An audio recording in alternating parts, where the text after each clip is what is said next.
예, 오늘은 구약 마지막 예언서 말라기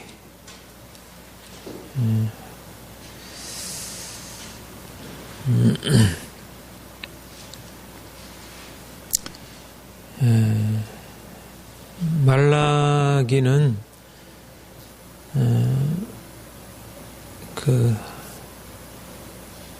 느헤미야가 예루살렘으로 귀환하고 그가 이제 이스라엘의 그 여러 종교적으로 또 사회적으로 개혁을 이루었잖아요. 그런데 이제 그때 그 즈음에 활동한 선지자로 그렇게 알고 있습니다. 그러니까 에스라와 느헤미야가 포로에서 돌아온 이스라엘로 하여금 그들이 어떻게 하나님을 섬겨야 할지, 성전을 다시 건축하고 그들이 어떻게 율법을 따라서 하나님을 예배하고 섬겨야 할지를 그들에게 말씀하고, 그래서 여러 차례 그런 회개운동, 부흥의 역사가 있었죠. 그래서 분명한 것은 하나님이 포로 후에, 포로 귀환 후에 이런 하나님의 종들을 통해서 이스라엘을 이렇게 세우신 일을 이제 지속해서 행하셨는데, 그런데도 참 이게 얼마나 뿌리가 깊은지, 하나님을 온전하고 예배하고 섬기는 것이 얼마나 쉽지 않은지, 인간의 본성 안에 아담이 범죄한 이후로 인간이 마음으로부터 하나님을 떠나게 되었고, 그래서 하나님 앞에 진정한 예배를 드린다는 것이 얼마나 쉽지 않은지를 보게 됩니다. 거듭거듭 그들이 하나님의 말씀을 따라 행하기보다 말씀을 거슬러서 행하는 그런 모습을 보이게 되고, 또 말라기 선지자, 오늘 우리가 살필 이 내용에서도 그들이 하나님을 예배하는 것처럼 스스로 생각하고 나오지만, 그러나 진정으로 하나님을 예배하고 경배하는 그런 태도가 아니었음을 말라기를 통해서 보여주고 있습니다. 가장 중요한 것, 하나님이 기뻐하시는 가장 중요한 것은 하나님을 향하여 어떤 마음으로 나오는가.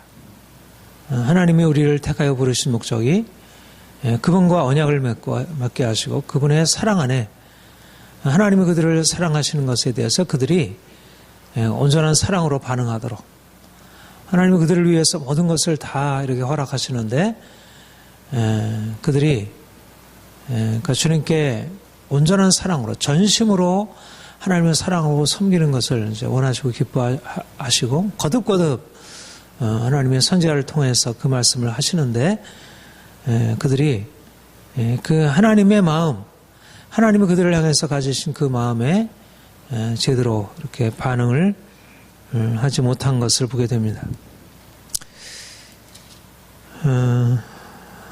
우리가 말라기서 1장 6절부터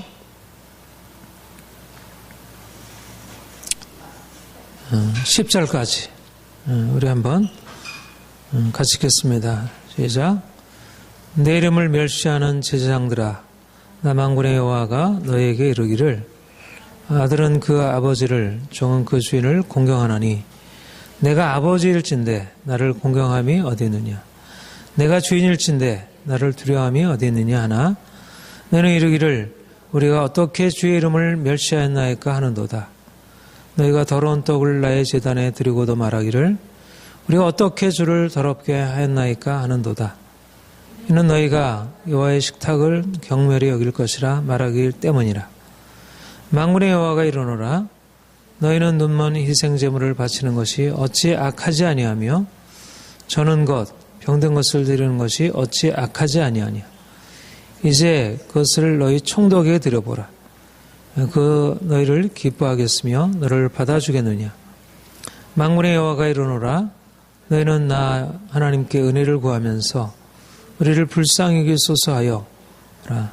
너희가 이같이 행하였으니 내가 너희 중 하나인들 받겠느냐.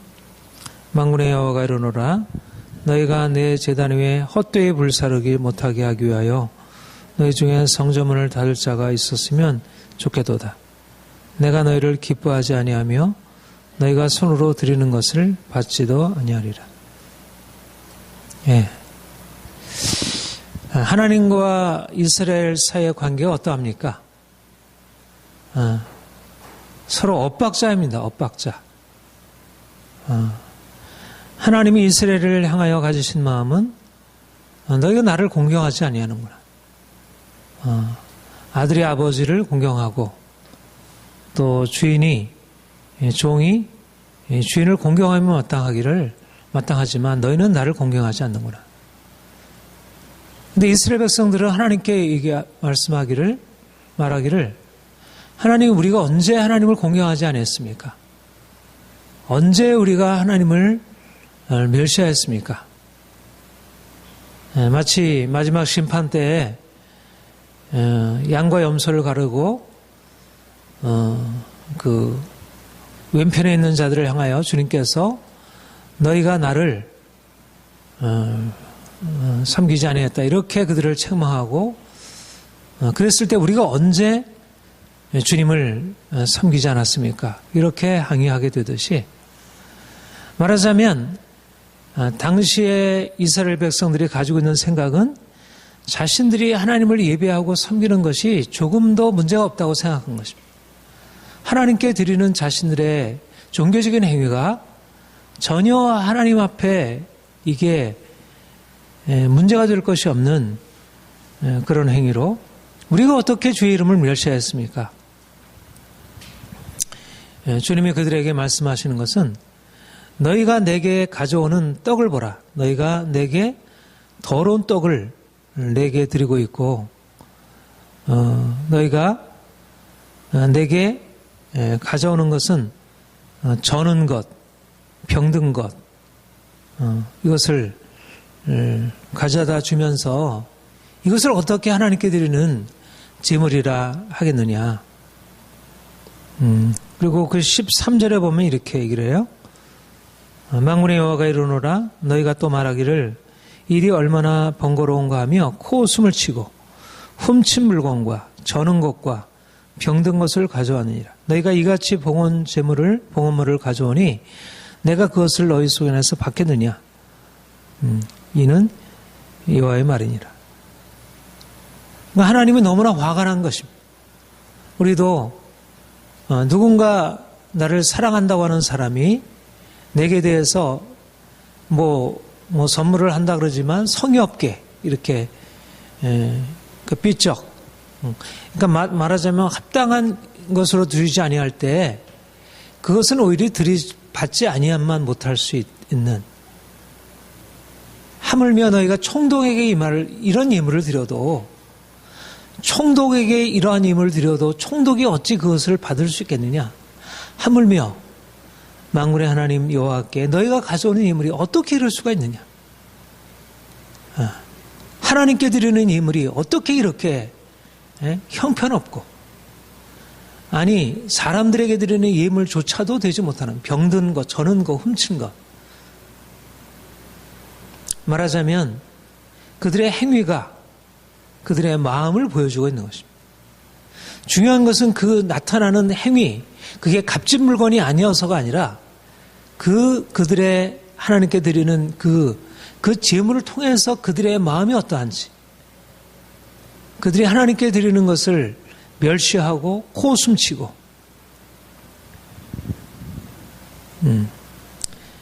그들의 마음으로부터 하나님을 진정으로 섬기지 않았다는 것입니다. 중요한 것은 겉으로 드러나는 행위 자체에 대해서 하나님이 무슨 그가 그러한 짐승 그 자체, 그것을 자체를 좋은 그것을 먹지 못해서 그것을 구했겠습니까? 중요한 것은 그것을 드리는 그들의 마음 자체가 하나님을 진정으로 경외하고 사랑하는 것이 없었다는 것. 중요한 것은 마음이 행동의 반응인 것이죠. 반영인 것이죠. 마음이 행동이 마음의 반영인 것이죠. 그러니까 우리가 어떤 선물을 받을 때 그 선물이 정말 마음을 담은 건지 아니면 그냥 값싼 물건인지 아예 형편없이 그냥 대충 해서 그냥 드리는 건지 그게 거기에 드러나잖아요. 우리도 인간인지라 저 사람이 나에게 어떻게 대하는지가 그 사람의 행동을 통해서 정말 정성을 담은 무엇인가를 나에게 주었을 때 내게 감동이 되고 기쁨이 되어지고 그게 값비싼 물건이어서 꼭 아니라 또 정말 마음을 담았을 때 그것이 값비싼 것이 되기도 하고 하나님이 이스라엘 백성들에게서 늘 선지자를 통해서 하신 말씀이 너희가 내게로 돌아와라. 내게 너희의 마음을 드려라 말씀하고 있습니다. 이사야 선지자를 통해서 하신 말씀도 이사야서 1장에 보면 너희가 내게 나와서 제사하고 내게 나와서 하나님께 예배하는 것이 내가 너무나 이렇게 번거롭고 너무 싫고 그게 화가 난다. 그들은 나름대로 번제를 준비하고 그런 나름대로 여러 가지 제물을 가지고 주님께 나오지만 하나님이 그것이 너무나 싫다는 것입니다. 왜냐하면 그들이 하나님께 나오는 것은 겉으로 드러나는 행위일 뿐이지 진정으로 그들의 마음이 하나님을 경외하는 마음이 없었다는 것이. 하나님을 진정으로 그들이 경외했다면 하나님이 그들을 진정으로 하나님을 사랑했다면 하나님이 원하시는 바 정의를 행하고 이웃을 사랑함이 마땅하지만 그러나 성전으로 모여서 서로 싸우고 서로 사람들을 미워하고 가난한 자들을 압제하고 그들의 악한 행위를 돌이키지 않으면서 그들이 종교적인 행위를 통하여 하나님을 기쁘시게 한다고 생각한 것입니다. 중요한 것은 겉으로 드러나는 행위는 그들은 설사 병든 것 저는 것을 드리지 않았나 했을지라도 그들의 마음으로부터 하나님을 멀리했기 때문에 하나님이 그들의 모이는 것을 기뻐하지 아니하신다고 했습니다. 미가서 6장 6절 8절에도 내가 너희에게 원하는 것이 천천의 수양과 만만의 수양의 기름이겠느냐. 내가 그것을 너희에게 언제 구했느냐. 내가 수많은 수양을 바치라고 내가 언제 너희에게 구했느냐. 하나님께서 그들에게 미가 선지자를 통해서 말씀하시는 것은 내가 너희에게 원하는 것은 너희가 정의를 행하고 사랑을 베풀고 겸손히 주님과 함께 거하는 것이 아니겠느냐. 말하자면 진정으로 하나님을 섬기고 예배하고 하나님의 말씀대로 순종하여 행하는 말하자면 율법에서 하나님께서 명하신 그런 하나님을 사랑하고 이웃을 온전히 사랑하는 그것을 그들에게 구했지만 그들이 하나님 앞에 나올 때 제물은 가지고 나오지만 그러나 그들이 진정으로 하나님 앞에 하나님을 경외하고 하나님을 두려워하고 하나님을 기쁘시게 하고자 하는 그런 마음의 동기가 없었다는 것을 미가 선지자를 통해서 책망하시는 것을 봅니다. 또 바리새인들에 대해서도 주님께서 그렇게 말씀하셨습니다. 그들이 여러 가지로 하나님 앞에 이러저러한 종교적인 의무를 행하고 금식하고 그들이 여러 가지 제사를 드리지만 그러나 그들의 마음 안에 하나님을 사랑하는 마음이 없고 입술로는 하나님을 존경하지만 마음은 내게 멀도다 그렇게 말씀하였습니다. 그러니까 동일하게 하나님이 선지자를 통해서 율법을 통해서 거듭 그들에게 말씀하는 것은 너희가 나를 진정으로 경외하느냐. 하나님이 우리의 삶을 통해서 보기를 원하시는 것은 겉으로 드러난 그 행위 자체가 아니라 수많은 예물을 가지고 온다 할지라도 그것이 하나님에게 기쁨이 되지 않는다는 것입니다. 그러니까 여기 말라기 선지자를 통해서 너희가 병든 희생, 저는 것, 훔친 것을 가져다 둔 것이 내게 너무나 화가 난다. 그것은 그 물건 자체가 나빠서가 아니고 그 물건을 통해서 드러나게 된, 그 재물을 통해서 드러내된 그들의 마음이 하나님 앞에서 너무나 그것은 하나님 앞에 예물을 드리지 아니하면 못한.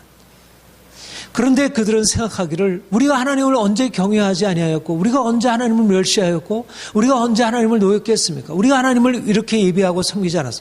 자기 나름대로의 최선의 수준을 가지고 하나님을 섬겼다고 생각한 것입니다. 중요한 것은 하나님이 어떻게 보시느냐가 중요한 것인데, 그들은 하나님이 보시는 관점으로 자기의 행위를 판단한 것이 아니라 스스로 판단하여, 바리새인들이 하나님 앞에 금식하고 얼마나 이들에 비해서 하나님을 예배하는 자들로 선 것처럼 보입니까? 그들은 병든 희생을 드리지 않았고 그들은 저는 것을 드리지 않았죠. 그러나 예수님은 바리새인들을 결코 칭찬하지 않았습니다. 중요한 것은 어떻게 하나님을 진정으로 마음을 다하고 뜻을 다하고 성품을 다하여 온전하게 하나님을 사랑하고 섬기는가. 이제 포로 이후에는 우상 숭배는 없어졌습니다. 이방신을 섬기는 것은 사라졌습니다. 그런 의미에서 포로 전과는 확실하게 나아진 것처럼 보입니다. 그러나 얼마나 이게 하나님을 섬기는 것이 이 곁길이 얼마나 많은지, 내가 이것을 안 하는 것 같지만 그러나 또 다른 방식으로 하나님을 떠나서 행하는 또 다른 방식이 나타나는 것입니다. 오늘날도 사람들이 겉으로는 우상숭배 사라지고 사람들이 특별히 겉으로 드러나게 하나님을 거역하고 살아가는 것이 없어 보입니다. 그러나 마음이 하나님을 떠나 있는 것입니다. 진정한 하나님을 예배하고 섬기는 것보다 그들은 그들의 자신의 수준으로 자신의 생각을 따라서 마치 사람들에게 하는 것조차도, 그러니까 스스로 자신이 하나님을 섬기지 않으면서도 왜 하나님이 우리에 대해서 싫어하는지, 왜 하나님이 이렇게 우리에 대해서 계속 책망만 하시는지 이해가 안 되는 것입니다. 우리는 나름대로 최선을 다하고 있는데.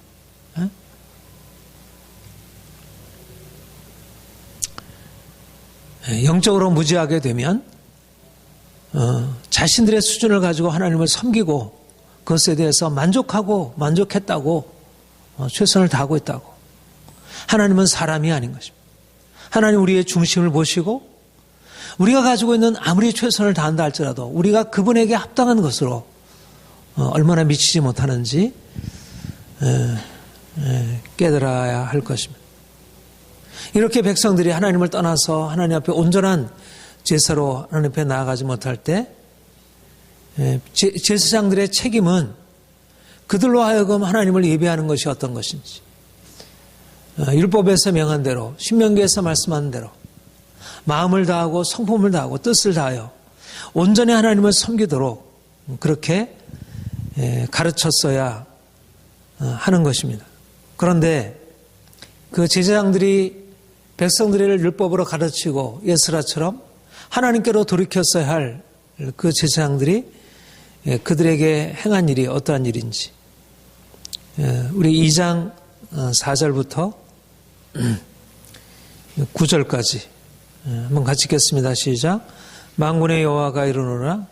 내가 이 명령을 너에게 내린 것은 레위와 세운 나의 언약이 항상 있게 하려 함인 줄을 너희가 알리라. 레위와 세운 나의 언약은 생명과 평강의 언약이라. 내가 이것을 네게 준 것은 그로 경외하게 하려. 그가 나를 경외하고 내 이름을 두려워하였으며 그 입에는 진리의 법이 있었고 그 입술에는 불의함이 없었으며 그 화평함과 정직함으로 나와 동행하며 많은 사람을 돌이켜 죄악에서 떠나게 하였느니라.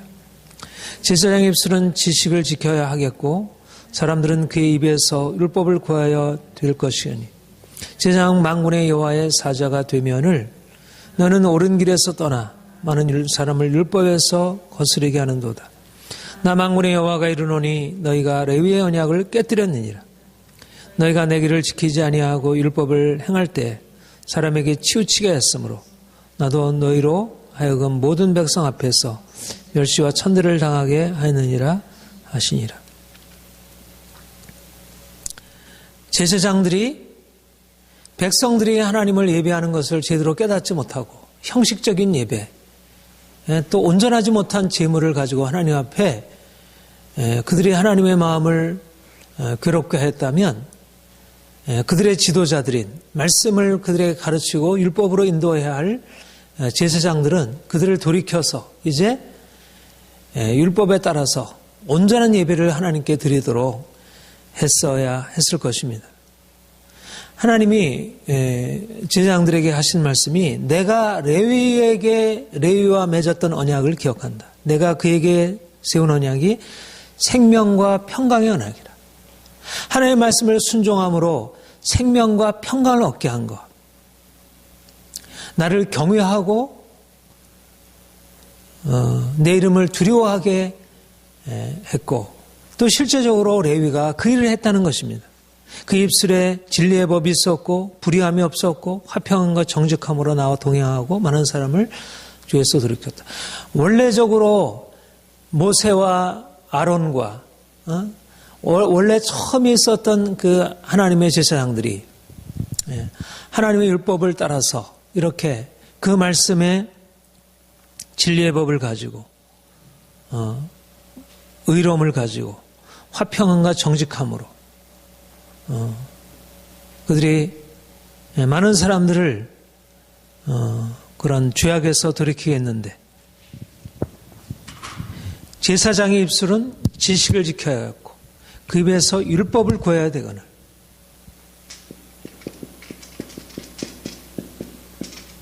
제사장의 입에 하나님의 지식이 사람들이 그곳에서 무엇을 찾느냐면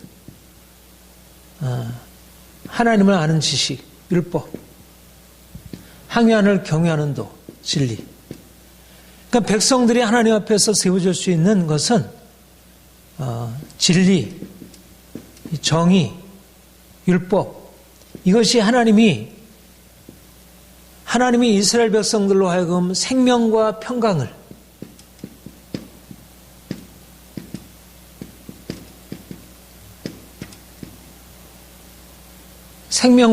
얻기 위하여 하나님이 제사장들의 입에다가 율법의 말씀을 주시고 그들로 하여금 이 율법의 말씀을 그들이 전함으로 사람들이 제사장의 입술에 주목을 하는 것입니다. 그 입에서 나오는 말에 귀를 기울이고 하나님이 이런 분이시구나. 그러니까 백성들 안에 많은 문제가 생기지만 그러나 그 백성들이 제사장의 입술에서 하나님의 말씀에 지식이 나오고 율법이 나오고 거기서 진리를 들을 수 있고 거기서 정의로운 삶에 대해서 가르침을 얻게 되면 그들이 우리의 삶이 왜 이렇게 문제가 있구나. 그들의 삶에 문제가 있는 원인도 발견하게 되고 하나님 앞에 돌이켜서 하나님을 온전하게 섬기게 되는 것이죠. 하나님의 제사장을 두신 목적이 바로 이것입니다. 하나님이 제사장을 두신 목적은 사람들이 제사장에서 입에 나오는 이 하나님의 지식의 말씀, 율법의 말씀을 이것을 듣고 생명과 평강의 언약 안에서 살아가도록. 근데 백성들이 제사장의 입술에서 하나님의 말씀을 듣지 못하므로 그들이 하나님을 예배하는 것을 그런 헛된 제물을 가지고 희생제물을 가지고 형편없는 오늘날 많은 사람들이 하나님을 예배하는 것이 어떻습니까? 사람들에게 하는 것조차도 못하는 것입니다. 사람들한테 성의를 드리는 것만큼도 하나님 앞에 예배하지 않는 것입니다. 오늘날 사람들한테 우리가 나아갈 때 이렇게 형편없이 나아가는가? 정말 하나님 앞에 나아가서 마음을 드리는가? 겉으로 드러나는 행위도 마음도 여기 말라기서에서 지적되고 있는 이 사람들의 행위처럼 마음도 떠나 있고 마음이 없으니까 나타나는 행위조차도 없는 것입니다. 예물도 없고 하나님 앞에 바치는 것도 없고 자신을 위해서는 모든 것을 다 하고 있지만 자신을 위해서는 온갖 것을 쌓아놓고 있지만 하나님을 위해서는 전혀 드리지 않고 하나님 앞에 드리는 것은 온전하지 않은 것입니다. 그런데도 하나님의 사람들이 하나님의 말씀을 가르치는 사람들이 그 말씀을 가르치지 아니하므로 사람들이 그 말씀을 듣지 않고 그냥 죄 가운데 머물면서도 왜 하나님이 우리에 대해서 계속 왜 책망하시는가? 왜 우리가 뭘 잘못했다 그러나? 너무나 뻔뻔한 것입니다. 자신의 죄를 죄로 여기지 않는 뻔뻔함이 있는 것입니다. 마음에 강팍함이 있는 것입니다. 죄를 죄로 여기지 않는 사람들의 수준으로 생각하고 오늘날 그래서 무엇보다도 사실은 이 제사장의 입술에 율법이 나오고 제사장의 입술에서 하나님의 진리의 말씀이 계속 나오도록 우리가 이것을 위해서 기도하고 여러분들이 저를 위해서 기도하고 이 땅의 목회자들, 지도자들이 정말 하나님의 율법을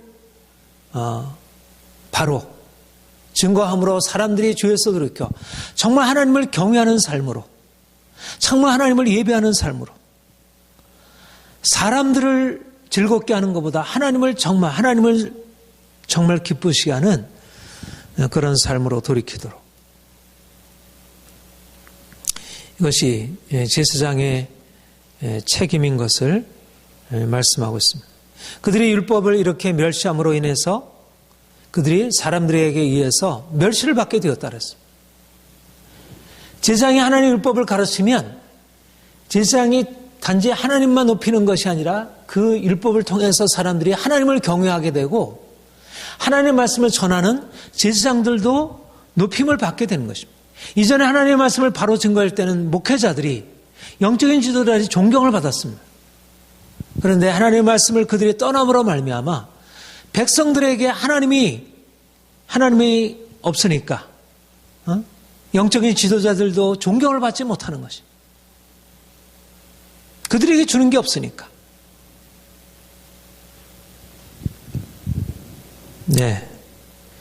너무나 오늘날의 상황과 유사하다는 생각을 하게 됩니다.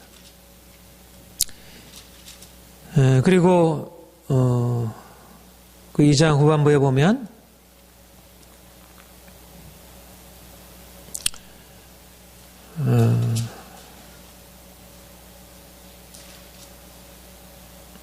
예, 3장에 보면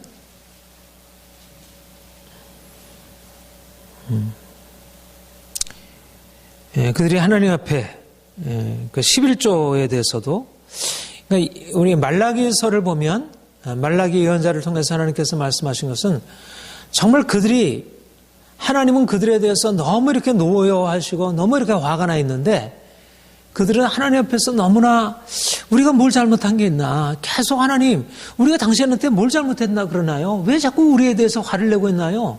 그러면서 막 항의를 하고 있는 그런 방식으로 말씀하고 있는 걸 보아요. 우리 3장 우리 7절부터 한번 같이 읽겠습니다. 시작. 만군의 여호와가 이르노라 너희 조상의 날부터 너희가 나의 규례를 지키지 아니하였도다. 그런즉 내게로 돌아오라. 그리하면 나도 너에게로 돌아가리라 하였더니 너희가 이르기를 우리가 어떻게 하여야 돌아가리까 하는도다. 사람이 어찌 하나님의 것을 도둑질하겠느냐. 그러나 너희는 나의 것을 도둑질하고도 말하기를 우리가 어떻게 주의 것을 도둑질했느냐 하는도다. 이는 곧 11조와 봉헌물이라. 너희 곧 온 나라가 나의 것을 도둑질하였으므로 너희가 저주를 받으니라. 만군의 여호와가 이르노라 너희의 온전한 11조를 창고에 들여 나의 집에 양식 있게 하고 그것으로 나를 시험하여 내가 하늘문을 열고 너희에게 복을 쌓을 곳이 없도록 붙지 않아 보라. 만군의 여호와가 이르노라 내가 너희를 위하여 메뚜기를 금하여 너희 토지의 소산을 먹어 없애지 못하게 하며 너희 밭에 포도나무 열매가 기한 전에 떨어지지 않게 하리니 너희 땅이 아름다워짐으로 모든 이방인들이 너를 복되다 하리라. 만군의 여호와의 말이니라. 사실 이 말씀을 그렇게 많이 인용을 하는데 여러분들이 11조를 드려야 복을 받습니다. 이렇게 이 말씀을 인용을 합니다. 물론 그렇게 인용할 수 있는 말씀이기도 하지만 그러나 이 말씀의 맥락의 핵심은 11조를 드려야 복을 받습니다라고 하는 말씀이 아닙니다. 이 말씀의 맥락은 그들이 하나님을 진정으로 예배하지 않았다는 것입니다. 그들이 하나님을 예배하지 않았다는 그들의 생각에는 하나님 우리가 하나님 앞에 이렇게 봉헌하고 이렇게 제물을 드리고 하는데 하나님 우리에게 왜 축복하지 않습니까? 그런데 그들은 하나님을 진정으로 예배하지 않았다는 것입니다. 그들의 11조를 드리지 아니한 그 11조 그 돈이 필요해서 하나님이 그들을 책망하는 것이 아니고 그들의 욕심이 하나님께 드리고자 하는 그 하나님께 드려야 할 그 마땅한 예물을 그들의 욕심이 막아서 하나님 앞에 드리지 못하게 한 것입니다. 그러니까 그들에게 책망한 것은 11조를 드리지 않았다고 하는 것이 아니라 그들이 하나님을 예배하지 않았다는, 하나님이 없다는 것입니다. 그들에게.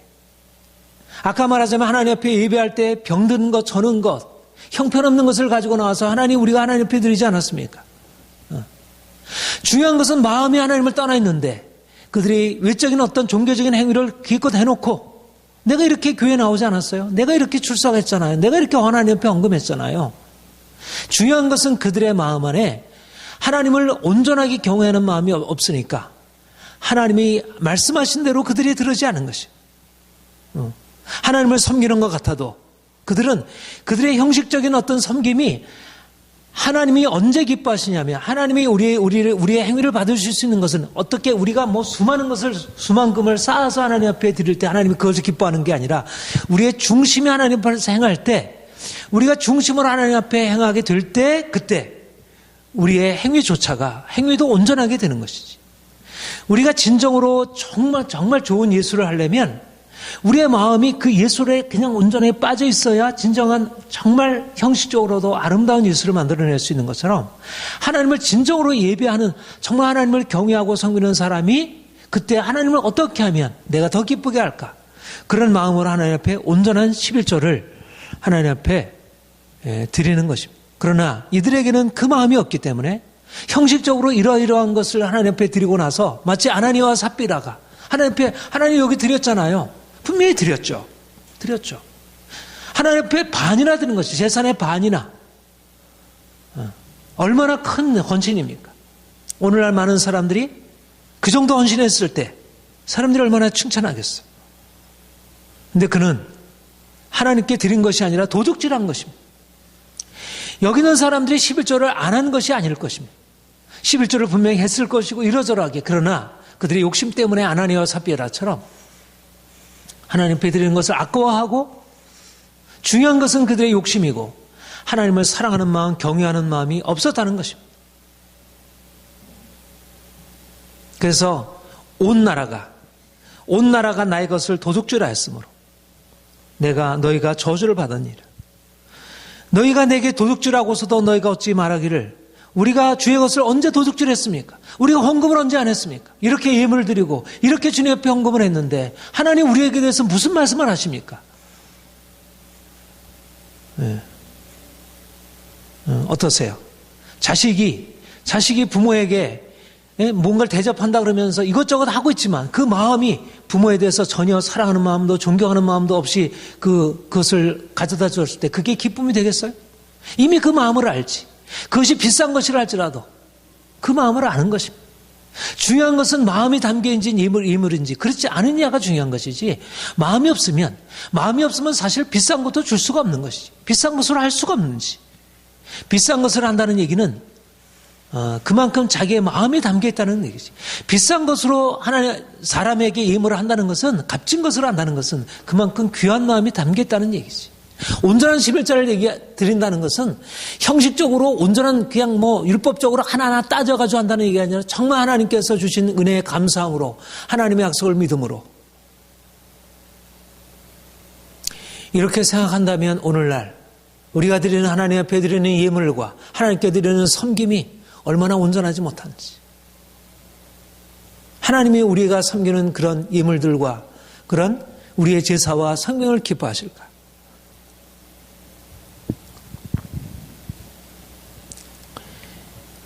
중요한 것은 그래서 율법의 행위가 아니라 믿음이라는 것입니다.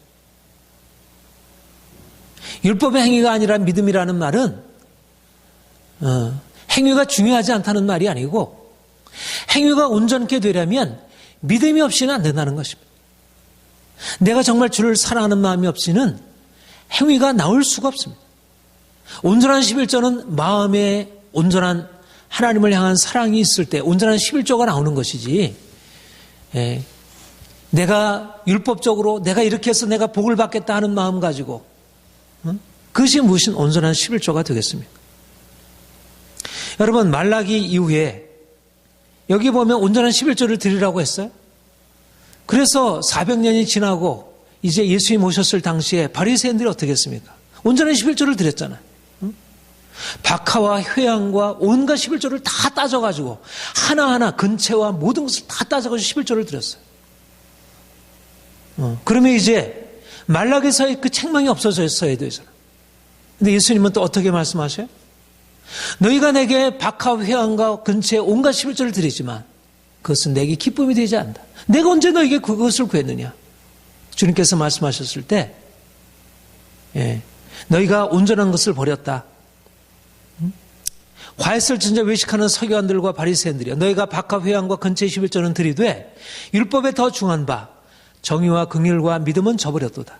그러나 이것도 행하고 저것도 버리지 말지니라. 중요한 것은 행위 그 자체가 아니라 율법이 우리에게 명하시는 그 핵심은 행위 그 자체가 아니라 믿음, 사랑, 긍휼, 정의.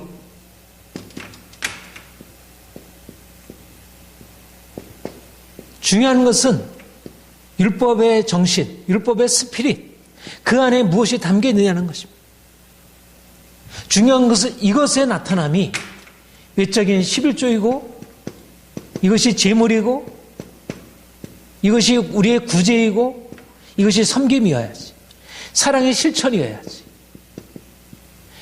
이 근본이 빠져있는 상태에서 우리가 드리는 외적인 행위들이 하나님을 결코 기쁘게 할 수 없다는 것. 말라기서는 분명히 외적인 행위에 대해서 책망하고 있습니다. 그들이 저는 것, 병든 것, 훔친 것을 드렸다는 것, 그들이 11조를 제대로 하지 않았다는 것에 대해서 책망하고 있습니다. 학교 선지자들도 너희가 자기 집에는 잔뜩 쌓아놓고 하나님의 성전은 이렇게 황폐케 되었는데 외적인 행위에 대해서 얘기하고 있습니다. 그러나 외적인 행위를 문제 삼는 게 아니고 보다 근본에 있어서 하나님을 경외함이 없는 그들의 마음을 문제 삼고 있는 것입니다. 사도 바울이, 그러니까 사도 바울이 오직 믿음으로 말미암아 의롭다함을 받는 가르침은 이것은 이사야 선지자나 미가나 말라기서나 예수님이 가르친 가르침과 전혀 다른 것이 아닙니다. 믿음으로 의롭다함을 받는다는 것은 결코 우리의 행위를 폐기하는 것이 아니고 우리가 믿음이 없이는 진정한 하나님 앞에서 온전한 행함을 나타낼 수 없기 때문에 우리가 지난주에 살펴봤던 할례나 무할례나 아무런 효력이 없으되 사랑으로 역사하는 믿음뿐이니라. 말하자면 이스라엘 백성들이 말라기 선지자의 이 당시의 사람들이 가지고 있었던 그 행위는 어떤 행위였냐면 그들이 드리는 하나님 앞에 드리는 행위는 할례와 무할례의 행위의 차이론이었다.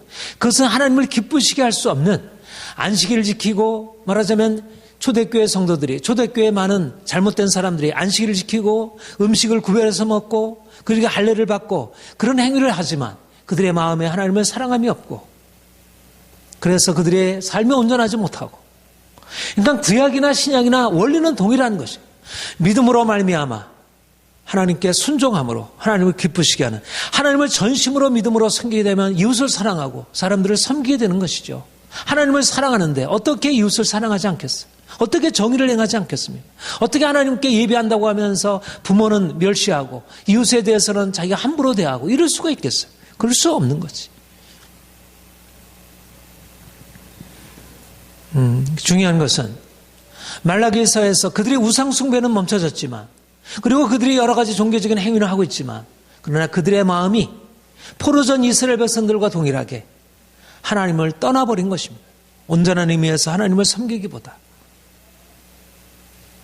그들이 제물을 바꿔야 하고 온전한 제물을 드려야 하고 온전한 11조를 드리라고 하는 것은 단지 행위를 바꾸라고 하는 것이 아니라 그 마음 중심 진정으로 하나님을 사랑하고 순종하는 그런 행위를 하라 그렇게 말씀하는 것을 우리가 보게 됩니다.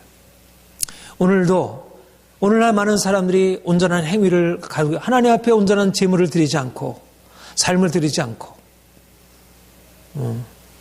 행위를 바꿔야 하지만 보다 중요한 것은 정말 진정으로 하나님을 경외하고 섬기는 그 마음을 회복해야 할 것입니다.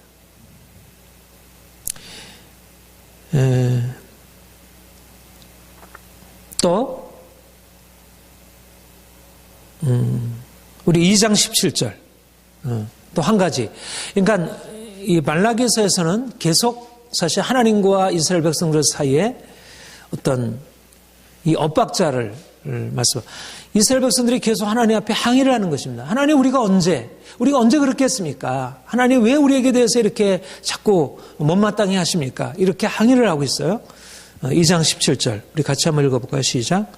너희가 말로 여호와를 괴롭게 하고도 이르기를 우리가 어떻게 여호와를 괴롭혀 드렸나이까 하는도다.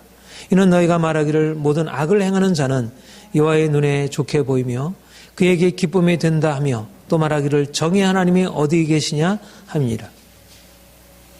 이게 무슨 말일까요? 하나님이 그들에게 대하여 이제 너희가 나를 왜 자꾸 괴롭히느냐. 그러니까 우리가 언제 주님께 괴롭혔습니까? 하나님 왜 이렇게 우리에 대해서 못마땅해 하십니까? 이렇게 얘기를 했어요. 그런데 하나님이 그들에게 말씀하시기를 너희가 뭐라고 얘기를 하냐면 모든 악을 행하는 자는 여호와의 눈에 좋게 보이며 그들에게 기쁨이 된다 하며 정의 하나님이 어디 계시냐? 무슨 말입니까? 네? 하나님이 정의 하나님이라고 하는데 도대체 이 땅에 정의가 시행되는 게 어디 있습니까? 정의라는 건 사라지지 않았습니까? 누가 이 세상에 지금 잘 되고 있습니까? 악을 행하는 사람들이 오히려 잘 되고 있는 거 아닙니까? 그러니까 하나님이 행하시는 것은 정의가 아니라 오히려 악을 행하는 사람들이 하나님께 기쁨이 되고 오히려 그들이 하나님의 눈에 좋게 보이는 것 아닙니까? 말하자면 하나님의 정의가 현실 가운데 어디 있습니까? 하나님의 정의는 현실 안에서 사라진 것 아닙니까? 말하자면 하나님께 항의를 하고 있는 것이 하나님이 이게 무슨 하나님 당신이 살아계 있다고 말씀하는 겁니까? 이게 말하자면 하나님에 대해서 말하자면 이 비슷한 얘기가 말하자면 로마서 9장에서 진흙이 토기장애를 향해서 어찌 하나님께서 우리가 하나님이 다 예정해 놓고 우리에 대해서 그렇게 책망하실 수 있겠습니까? 마치 항의하듯이 하나님의 정의 하나님이라고 하면서 현실 가운데 도무지 정의라는 게 어디 있습니까? 율법에서 정의라고 말씀하셨는데 현실 가운데 정의라는 게 어디 있습니까? 하나님 무슨 살아계시고 하나님이 이 온갖 것들을 말하자면 사람들의 마음에 이 억하심정 같은 게 있는 것이 어떻게 그렇게 하셨어요? 그러니까 그러면서 하나님 앞에 호소하는 게 하나님 정의 하나님 어디 계십니까? 다윗처럼 하나님이 오셔서 이 잘못된 현실들을 바꿔주세요. 이렇게 고백하는 게 아니고 말하자면 그 현실을 바라보고 하나님 없다는 것입니다. 하나님 없다. 하나님이 어디 계시냐? 정의 하나님이 어디 계시냐? 악한 사람들이 이렇게 잘 되고 있는데 하나님은 악한 사람들을 이렇게 좋아하시는 분이지 하나님이 정의 하나님이라는 게 어디 있느냐? 무엇을 붙드는가? 하나님의 말씀을 붙들고 현실에 그걸 할지라도 하나님은 정의 하나님이시기 때문에 반드시 악한 자를 멸하시고 우리 고난당하는 자를 일으켜 주시라. 이렇게 붙드는 게 아니라 오히려 현실을 바라보고 하나님 없다. 하나님은 정의 하나님이 아니다. 이렇게. 이게 얼마나 하나님을 모독하는 발언이겠어요. 그런데도 자신들이 하나님을 모독하게 하지 않는다는 거예요. 자신들이 하나님 앞에 나름대로 예배하고 있다는 것입니다. 예, 그 비슷한 말씀이 3장 13절부터 같은 말씀이 있습니다. 3장 13절부터 15절 같이 읽겠습니다. 시작. 여호와가 이르노라 너희가 완악한 말로 나를 대적하고도 이를 우리가 무슨 말로 주를 대적하는가 하는도다. 이는 너희가 말하기를 하나님을 섬기는 것이 헛되니 만군의 여호와 앞에서 그 명령을 지키며 슬프게 하는 것이 무엇이 유익하리요.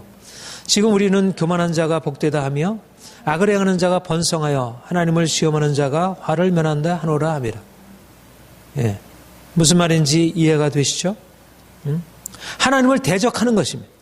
주를 우리가 언제 이렇게 말을 하면서도 우리가 언제 주님을 대적했습니까? 이렇게 얘기를 하는 것입니다. 그들이 말하기를 하나님을 섬기는 것이 헛되다. 하나님을 섬기는 것이 무엇이 유익하냐? 하나님을 섬기는 것이 헛되다. 하나님 앞에서 명령을 지키는 것, 또 죄를 슬퍼하는 것, 이게 무슨 유익이냐? 헛되다. 2장에 있는 말씀, 정의 하나님이 어디 계시냐? 현실 가운데 무슨 정의가 있느냐? 악을 행하는 사람이 복을 받고 있는데 하나님을 섬기는 자들이 무엇이 있느냐? 명령을 따라 행하고 슬퍼하는 것이 무슨 의미가 있느냐? 아무런 소용이 없지 않느냐? 현실 논리로 보면 이거 너무나 당연한 얘기 아닙니까? 오늘날 많은 사람들이, 예수를 믿는 사람들이 생각하기를 하나님을 믿어서 도무지 우리에게 유익한 게 뭐냐? 우리가 날마다 그 명령을 지켜서 날마다 슬퍼하고 행했지만 우리에게 주어진 게 뭐냐? 그러면서 마치 이 사실들에 대해서 이걸 고민하는 게 아니고 하나님, 우리가 이렇게 하나님을 섬기는데 왜 이런 일이 있을 수 있습니까? 이것이 더 헛되게 되지 않았습니까? 하나님, 여기에 대해서 하나님 어떻게 대답하십니까? 하나님 앞에 이것을 질문하고 여기에 대답을 들으려고 하는 게 아니라는 것입니다. 만약 그것을 대답을 들으려고 했다면 하박국의 질문이 되겠죠. 그리고 아삽의 시에서, 아삽이 시편 73편에서 하나님 앞에 질문했던 그 질문과 유사한 질문이잖아요. 그렇죠? 하나님, 도대체 이 무슨 일입니까? 아삽이 이런 질문을 하지 않았잖아요. 이런 질문을 했어요. 하나님, 내가 주님을 섬기기 위해서 얼마나 고난을 당하고 있습니까? 내가 날마다 하나님 앞에 슬퍼하며 고민하고 씨름하고 하지만 내 삶이 이렇게 고난 가운데 있습니다. 교만한 자들은 이렇게 잘 되고 있고 악을 행하는 자들은 이렇게 잘 되고 있는데 내 삶이 도무지 이게 뭡니까? 하나님, 이 상황에 대해서 뭐라고 답을 좀 해주세요. 하나님 앞에 진지하게 답을 물었던 것입니다. 하박국이 하나님 앞에 나아가서 묻기를, 하나님, 도무지 이런 일이 어떻게 있을 수 있습니까? 하나님을 섬기는 자들이 이렇게 고난을 당하고 악한 자들이 이렇게 우리를 이렇게 공격하고 우리가 이렇게 고난을 당하고 있는데 하나님, 살아계신 하나님, 우리에게 좀 답 좀 해주세요. 정말 하나님 앞에 질문하는 것입니다. 하나님의 살아계신 것을 믿고. 그런데 여기에서 질문은 굉장히 비슷한 질문 같지만 정반대 질문인 것입니다. 하나님 앞에 질문을 하는 게 아니라 하나님 앞에 그렇게 항의하고 하나님을 대적하는 것입니다. 하나님은 안 계시다. 하나님이 살아계신다면 우리가 하나님을 섬기는데 우리에게 주어진 유익이 이렇게 없을 수가 있느냐? 그리고 악을 행하는 자들이 저렇게 심판을 받지 아니하고 그대로 살아있을 수가 있냐? 하나님은 없다. 말하자면 현실을 바라보고 하나님을, 말씀을 부정하고 말씀을 폐기해버리는 것입니다. 그리고 이제 현실 논리에 따라서, 맞아, 하나님 섬겨도 이렇게 아무런 소용이 없으니까 내가 이렇게 오랫동안 고생한 게 무슨 소용이 있어? 더 이상 내가 이렇게 헛된 투자하다가 쓸데없이 헛된 수고만 계속하다가 무슨 소용이 있겠어? 그러면서 하나님 없는 삶으로 그냥 돌아가 버리는 것입니다. 어찌 이것이 하나님을 대적하는 것이 아니겠는가? 너희가 나를 괴롭게 하는 것이 아닌가? 너희가 이렇게 하고서도 이렇게 악한 생각을 하고 이렇게 악한 삶을 가지고 있으면서도 그들은 생각하기를 우리가 언제 하나님을 대적했습니까?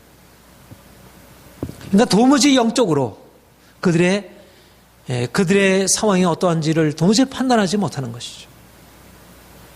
저는 이 말씀을 보면서, 전에는 사실 제가 이 말씀을 묵상하면서 이번에 이제 이 말씀을 보면서 정말 말라기 당시의 사람들이 얼마나 하나님 없이, 그들이 완전히 하나님을 떠난 사람들이 아닙니다. 하나님 앞에 그렇게 얘기를 하고 있는 거예요. 하나님 당신이 왜 우리에게 이렇게 화를 내십니까? 하나님을 분명히 섬기는 사람들이었어요. 그러나 그들은 하나님을 잘못 알고 있었고 그들은 완전히 하나님과 반대편에 서 있었던 것입니다. 그리고 사실은 이러한 것이 말라기 선지 이후에 해결된 게 아니라 말라기 선지 이후에 400년 동안 말하는 이런 노선으로 계속 나아간 것입니다. 이런 노선으로 계속 나아가고, 물론 하나님의 사람들을 종종 그 가운데서도 일으키지 않으신 것은 아니지만, 그러나 그들이 하나님을 떠나 행하는 삶에서 온전히 벗어나지 못한 걸 보게 됩니다. 그러다 400년 이후에 예수님께서 오셔서 이제 새 일들을 시작하셨는데, 오늘날도 우리가 이런 형편에 처해 있지 않은가. 사실 우리의 현실을 보면 이 말이 충분히 현실적으로 이해가 될 수 있는 말입니다. 현실이 이러하니까. 그러니까 현실을 바라보고 그 가운데서 행하게 되면 결국 이 논리에 설득당할 수밖에 없습니다. 우리가 믿어서 행했던 것이 결과적으로 나타나는 게 없는 거예요. 당장에 주어지는 게 없는 것입니다. 그야말로 십자가뿐이고 고난뿐이고 광야뿐이고 가도 끝이 없는 거예요. 언제나 이것이 계속될까? 그러니까 가다 실망하고 돌이켜서 내가 헛된 일을 했구나. 끝까지 견디기가 쉽지 않은 것입니다. 아삭과 같이, 하박국과 같이 그렇게 하나님 앞에 나가서 기도할 때 하나님의 음성을 들을 때까지 참고 견디는 사람이 너무나 적은 것입니다. 근데 하박국이 하나님께 나아갔을 때 하나님이 그에게 말씀하신 것이 오직 의인은 믿음으로 말미암아 살리라. 믿음으로 말미암아 살리라. 분명히 현실 가운데서 하나님의 정의가 폐기된 것 같아 보이고 하나님의 믿음으로 섬기고 살아가는 삶이 헛된 것 같아 보이지만 오직 의인은 믿음으로 말미암아 살리라. 나의 의인은 믿음으로 말미암아 살리라. 반드시 내가 의인을 위하여 내가 일어나서 악인들을 심판하고 의인들을 건져내리라. 낙심하지 말아라. 인내해라. 아삽이 하나님 앞에 그렇게 탄식하며 하나님 앞에 부르짖었을 때 하나님이 그에게 성전에 들어가게 되었을 때 성소에 들어가서 악인의 멸망을 보게 하신 것입니다. 악인의 멸망. 종기에 처하나 깨닫지 못하는 자는 짐승과 같도다. 내가 우매한 짐승과 같아서 하나님이 행하시는 것을 알지 못하고 하늘에서는 이미 하나님이 심판을 예비해 두시고 의인을 위해서 상급을 예비해 두시고 있는데 내가 그 하나님의 역사를 알지 못하므로 내가 실망하고 이렇게 내 입으로 범죄를 했구나. 하나님 앞에 회개를 한 것이죠. 현실 가운데서는 정의가 행해지는 것 같아 보이지 않지만 하늘의 하나님은 살아계시고 반드시 악을 행하는 자들에 대해서 심판을 명하시고 행하신다는 것입니다. 그러므로 어떻게 행해야 되는가? 3장 1절 2절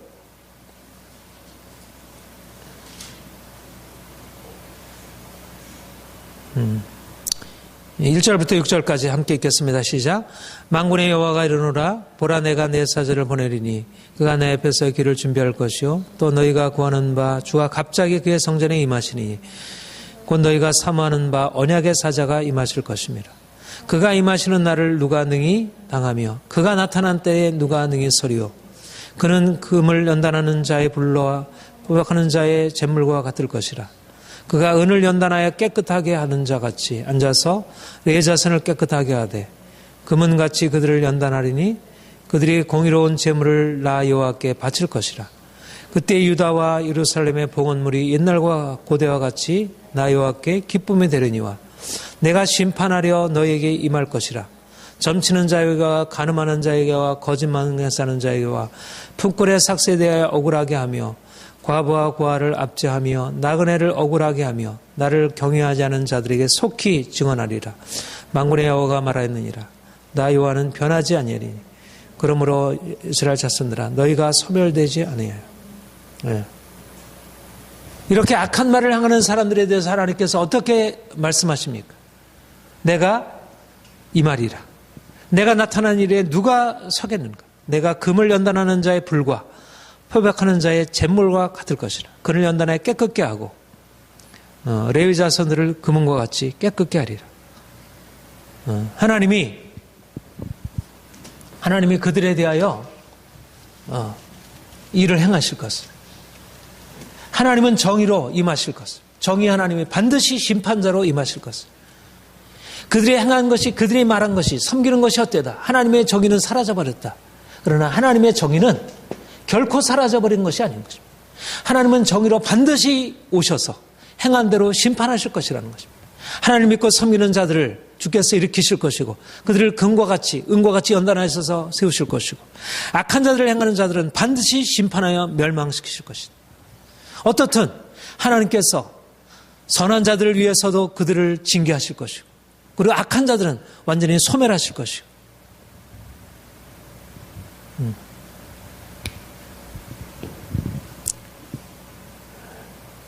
그리고 동일하게 우리 3장 16절부터 4장 3절 우리 같이 읽겠습니다. 시작. 그때 여호와를 경외하는 자들이 피차에 말하며 여호와께서 그것을 분명히 들으시고 여호와를 경외하는 자와 그 이름을 존중하는 자를 위하여 여호와 앞에 있는 기념책에 기록하셨느니라. 만군의 여호와가 이르노라. 나는 내가 정한 날을 그들을 나의 특별한 소유로 삼을 것이요 또 사람이 자기를 섬기는 아들을 아낀같이 내가 그들을 아끼리니 그때 너희가 돌아와서 의인과 악인을 분별하고 하나님을 섬기는 자와 섬기지 않는 자를 분별하리라. 만군의 여호와가 이르노라. 보라, 용광로 불과 같은 날이 이르리니 교만한 자와 악을 행하는 자는 다 지푸라기 같을 것이라. 그 이르는 날에 그들을 살라 그 뿌리와 가지를 남기지 아니할 것이로되 내 이름을 경외하는 너희에게는 공의로운 해가 떠올라 치료하는 광설을 비추리니 너희가 나가서 외양간에서 나온 송아지같이 뛰리라. 또 너희가 악인을 밟을 것이니 그들이 내가 정한 날 너희가 발바닥같이 재와 같으리라. 여호와 만군의 여호와의 말이니라. 하나님이 말세에 어떤 일을 행하실지, 여호와를 경외하는 자들, 그들을 위하여 그들을 나의 특별한 소유로 삼아주리라. 의인과 악의를 분별하고 하나님을 섬기는 자와 섬기지 않는 자를 분별하리라. 그리고 용광로의 불과 같이 주께서 임하셔서 악을 행하는 자들을 지푸라 같이 살을 것이다. 여호와를 경외하는 자들은 의로운 해가 떠올라서 치료하는 광선을 비추가 되고 외양간에서 나온 송아지같이 뛰게 될 것이다. 하나님이 정의 하나님이 나타나셔서 악인들을 심판하시고 용광로의 불처럼 용광로의 불로서 지푸라기를 사람같이 하나님이 의인을 위하여 치료하는 광선을 하늘의 해를 보내셔서 치료하는 광선을 바라시고 그리고 그들이 외양간의 소같이 외양간의 송아지같이 그렇게 뛰게 하시리라. 하나님께서 임하시겠다는 것입니다. 마지막 날에 예수께서 말라기야 선지자의 예언대로 세례 요한의 예비하심을 따라 정의 하나님이 이 땅에 오신 것입니다. 이것을 이루시려고 예수님께서 이 땅에 오셔서 이루시려고 하는 것은 여전히 이 땅의 현실이 하나님의 정의가 실현되지 않는 것 같아 보이고 교만한 자들이 성황하는 것 같고 의인들이 고난을 당하는 것 같아도 하나님께서 반드시 그의 정의로 온 땅을 심판하시고 의를 행하는 자를 더 정결케 하신 후에 그들에게 하나님의 축복을 주시고 그리고 악을 행하는 자를 반드시 심판하실 것을 말씀하고 있습니다. 오늘날 우리가 그리스도께서 오셔서 바로 이 예언을 성취하셨고 오늘날 주께서 이 일을 지금 시행하시고 있습니다. 사람들은 눈에서 보기를 하등의 그것이 보이지 않는 것 같아 보이고 여전히 말라기서의 예언대로 말라기서에서 하나님께서 말라기 선지자를 통해서 하신 말씀대로 하나님을 경외하지 않고 하나님을 향해서 만홀히 여기면서 마음대로 행하면서도 스스로 자신들이 행한 것에 대해서 전혀 부끄러워할 줄 모르고 그러나 반드시 하나님이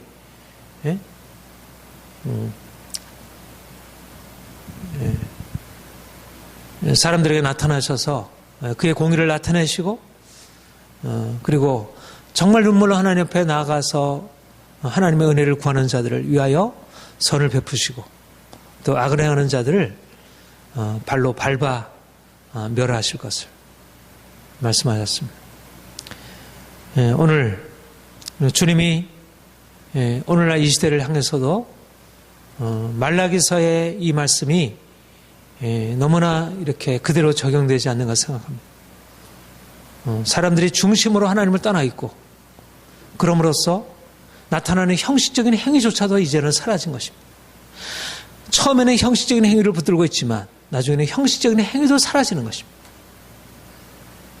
하나님이 오늘날의 교회들을 다시 회복시키시고 다시 살리시기를 그래서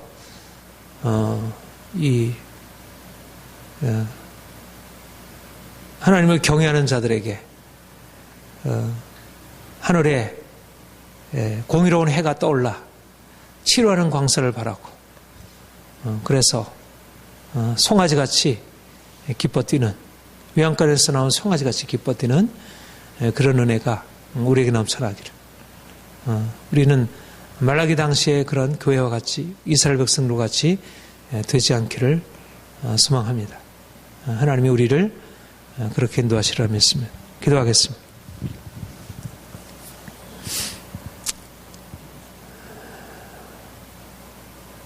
하나님 아버지, 하나님이 능력으로 이스라엘 백성들을 포로에서 교환하게 하시고 성전을 선지자와 또 백성의 지도자를 통해서 세우게 하시고 또 에스라 느헤미야를 통하여 여러 가지 영적인 개혁을 일으켰지만 그러나 그들의 마음이 하나님 앞에 돌이키지 않고 여전히 그들이 하나님 앞에 나오면서도 하나님 앞에 온전한 예배를, 온전한 제사를 드리지 아니했음을 보게 됩니다. 그들의 마음은 하나님보다 세상에서 먹고 마시고 즐거워하고 세상에서 헛된 행복을 추구하는 것에 머물러 있었음을 봅니다. 하나님, 오늘날 우리 교회를 바라볼 때 하나님이 우리 교회를 향해서 주신 은혜가 너무나 많이 있지만 영적인 은혜가 이제 고갈되어지고 사람들의 마음이 하나님을 떠나 세상 헛된 것을 쫓아가고 하나님을 예배하는 것이 사라지고 하나님 앞에 드리는 것이 없어지고 그러면서도 자신이 잘못하는 것을 전혀 이해하지 못하는 영적인 이런 목매가 얼마나 깊게 퍼져가고 있는지 보게 됩니다. 주님, 우리에게 말씀하셔서 진정한 예배에 하나님을 기쁘시게 하는 진정한 섬김을 우리가 다시 찾게 하여 주옵소서. 하나님, 제사장의 입술에 진리의 법을 두셨던 것처럼 주께서 주의 종들의 입에 하나님의 말씀을 들려주시고 그래서 정말 하나님을 경외하며 하나님을 기뻐하는 그런 온전한 모습으로 주 앞에 서게 하옵소서. 하나님, 사랑하는 우리 모든 성도들이 온전한 믿음으로 주 앞에 서서 행하기를 원합니다. 하나님이 없다 사람들이 그렇게 생각하고 자기 욕심대로 그렇게 세상을 쫓아가고 있지만 정말 하나님을 두려워함으로 진리를 따라서 진리의 길을 서서 행할 수 있도록 모든 성도를 주께서 붙드시고 지켜주옵소서. 감사드립니다. 예수님의 이름으로 기도합니다. 아멘.